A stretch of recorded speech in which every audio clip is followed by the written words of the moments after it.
आगरा आज दिनांक 16 मार्च बाबा साहेब डॉक्टर अंबेडकर जी के 59वें आगरा आगमन एवं मान्यवर काशीराम साहब जी की 91वें जन्म जयंती के शुभ अवसर पर राष्ट्रीय बौद्ध महासभा द्वारा एक दिवसीय राष्ट्रीय धर्म संसद का आयोजन ऐतिहासिक नगरी आगरा के सूरसदन प्रेक्षर गृह संजय पैलेस आगरा में आयोजित किया गया। राष्ट्रीय धर्म संसद की अध्यक्षता माननीय धर्म प्रकाश भारतीय बौद्ध संस्थापक एवं पूर्व विधायक जी द्वारा की गई। राष्ट्रीय धर्म संसद में मुख्य अतिथि पूज्य भदंते एबी ज्ञानेश्वर मां स्थिति वजी रहे। राष्ट्रीय धर्म संसद में 28 से 30 प्रदेशों के साथियों ने भाग लिया। राष्ट्रीय बौद्ध महासभा महिला विंग सामाजिक न्याय परिषद एवं धर्म सेवक संघ के पदाधिकारी एवं उपासक उपासिकाओं ने सहभागिता की। शुभारंभ पूजा भिक्खु संघ द्वारा बुद्ध वंदना से किया गया। दम संसद में वर्मा देश से प्रधर कर भारत में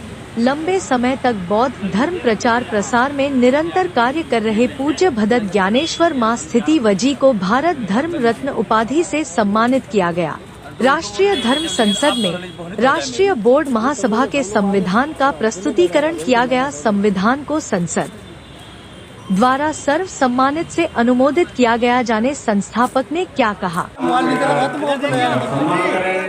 राष्ट्रीय बौद्ध महासभा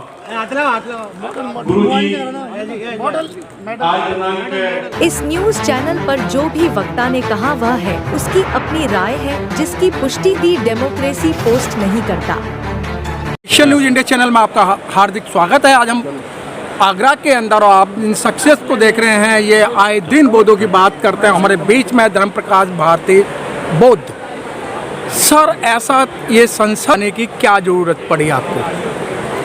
देखिए, भारत लोकतांत्रिक देश है, ठीक है, लोकतांत्रिक देश है और लोकतांत्रिक देश में हमें बाबा साहब डॉक्टर अंबेडकर जी ने एक संविधान दिया है और उस संविधान में किसी के साथ भेदभाव नहीं किया गया है। सभी को समानता दी गई है, सभी को समानता के बराबर के अवसर दिए गए हैं। लेकिन जो सरकारें बनी हैं पिछले 75 वर्षों से, वो जिन लोगों की सरकारें बनी हैं वो सरकारें इस देश के बहुजन समाज, दलित, पिछले, उपेक्षित वर्गों के साथ न्याय नहीं कर रही हैं, अन्याय उनके साथ कर रही हैं। हमारी चाहत यह है कि हम इस देश को, भारत को दोबारा से अशोक सम्राट के सपनों का भारत बनाना चाहते हैं, अखंड भारत बनाना चाहते हैं। सोने की चिड़िया कहलाने वाला, विश्व गुरु कहलाने वाला भारत बनाना चाहते हैं। अगर ऐसा भारत बनाना है तो केवल और केवल तथागत गौतम बुद्ध का धम्म, उनकी शिक्षाएं, श्रमण संस्कृति यही एक माध्यम है जिससे भारत को अखंड भारत बनाया जा सकता है। लोग कहते हैं ना कि एक समय हमारा देश सोने की चिड़िया था, हमारा देश विश्व गुरु था, लेकिन वो बेईमान वो काल नहीं बताते वो कालखंड कौन सा था। वो कालखंड था मौर्यों का शासनकाल, बौद्धों का शासनकाल। बौद्धों के शासनकाल में ही भारत विश्व गुरु था। भारत की जीडीपी 35% थी, दुनिया की सबसे 35% जीडीपी भारत की थी। इसलिए भारत धन धान से संपन्न था, सोने चांदी से, हीरा जवाहरात से संपन्न था, इसलिए सोने की चिड़िया कहा जाता है। भारती जी, आप बार बार बाबा साहब का नाम ले रहे हैं, गौतम बुद्ध का नाम ले रहे हैं। क्या बाबा साहब ने अथक प्रयास से और 4 बच्चों की कुर्बानी करने के बाद जो आप लोगों को दिया था, मैं नाम गिना देता हूँ, भारतीय बौद्ध महासभा दी तो उसके 6 टुकड़े हुए, समता सैनिक दल दिया उसके 8 टुकड़े हुए, आरपीआई थी उसके घने सारे टुकड़े हुए, जो उनकी मैगजीन निकलती थी वो आज बंद है। और सर, लगता नहीं सर बाबा साहब के नाम पर आज दुकानें चलाई जा रही हैं?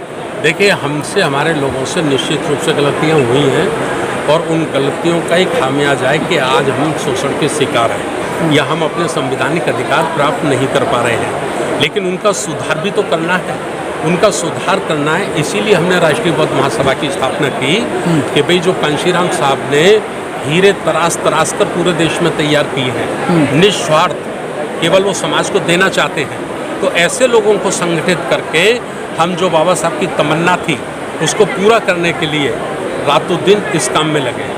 सर, जब भारत से विदेश के अंदर जाते हैं, चाहे मैं प्रधानमंत्री की बात कहूँ या मैं और नेताओं की बात कहूँ, तो सर वो गौतम बुद्ध की जो स्टेचू है सिर पर रख के लेके जाते हैं, कहते हैं हम बौद्ध के देश से आए हैं। और यहाँ बौद्ध मठों पे कब्जा क्यों?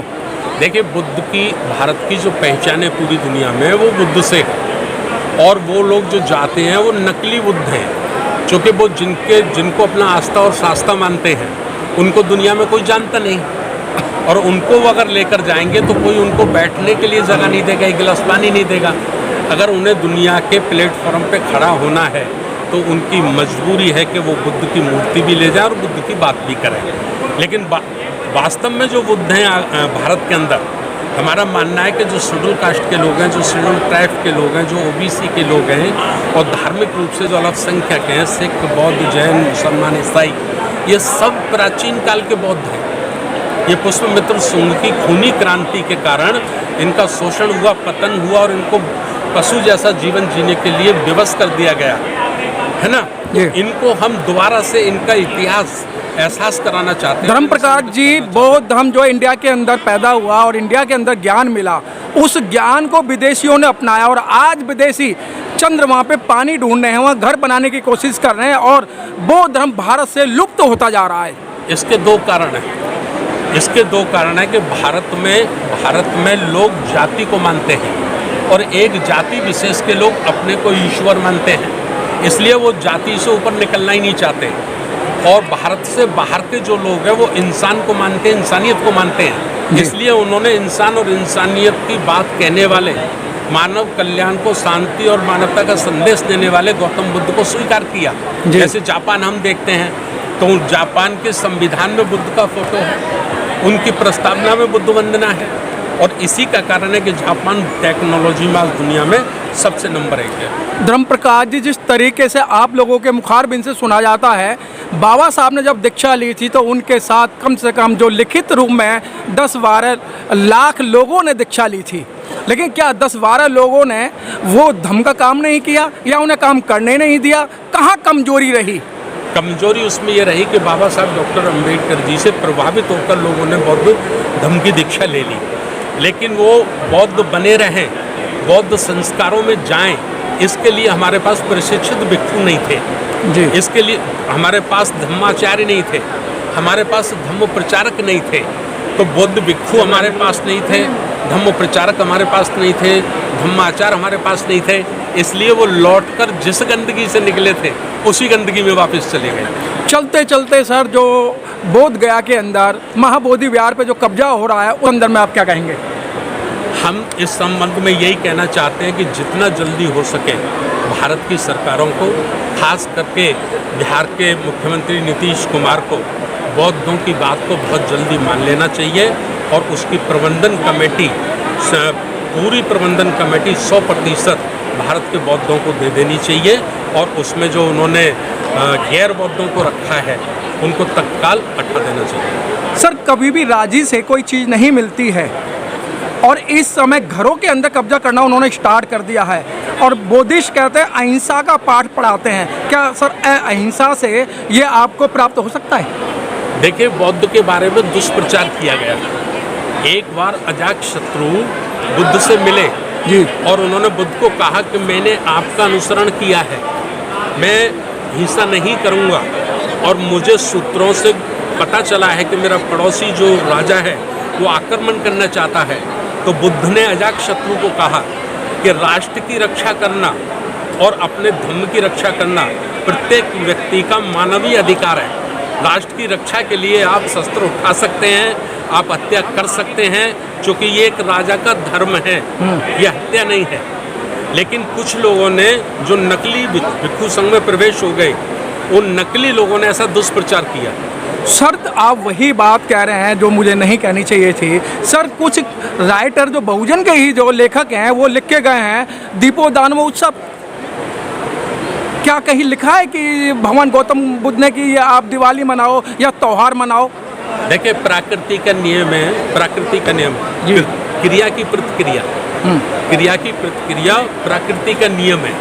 जब लोगों में बोध आ रहा है, कुछ उनको समझ आ रहा है, तो जैसा जिसको ठीक लग रहा है वैसा वो बोल रहा है, वैसा वो कर रहे हैं। लेकिन ये शोध का विषय है, इसके लिए हमने शोध समिति, अभी जो प्रस्तावना पड़ी उसमें शोध समिति भी हमने बनाई है। हम एक शोध समिति बनाएंगे और वो शोध समिति में बुद्धिजीवियों को, इंटरनेशनल बुद्धिजीवियों को सम्मिलित करेंगे और वो जिस निष्कर्ष पे पहुंचेंगे उसको हम भारत में लागू करेंगे। क्या संदेश देना चाहते हैं सर?